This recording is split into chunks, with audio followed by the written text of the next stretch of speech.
स्वातंत्र्याच्या अमृत महोत्सवानिमित्त भारत सरकारच्या हर घर तिरंगा अभियानाचा एक भाग म्हणून नाशिक महानगरपालिकेच्या वतीनं आज मंगळवारी 12 ऑगस्ट 2025 रोजी सकाळी 10 वाजता राजीव गांधी भवन मुख्यालय येथे भव्य सांस्कृतिक कार्यक्रमांचं आयोजन करण्यात आलं।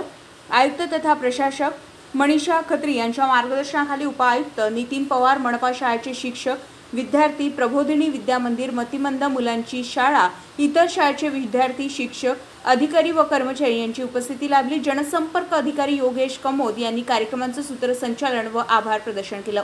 कार्यक्रमात मनपा शाळा क्रमांक 71 रायगड चौक, प्रबोधिनी विद्या मंदिर, मतिमंद मुलांची शाळा, shining star academy English medium school व ज्युनियर कॉलेज, अभिनव आदर्श मराठी शाळा, नारायण बापू नगर, सायखेडा रोड यांच्या विद्यार्थ्यांनी देशभक्तीपर गीतांवर नृत्य सादर केले। याशिवाय मनपा अधिकारी व कर्मचारी तसेच त्यांच्या पाल्यांनी देशभक्तीपर गीते, वाद्य, नृत्य व इंग्रजी भाषण सादर केले। कार्यकारी अभियंता रवींद्र वागुल, नगरसेवक सचिव विभागाचे सुरेश पवार, पंकज कुर्हे, वामन पवार, कैलास दराडे यांनी देशभक्तीपर गीते सादर केली।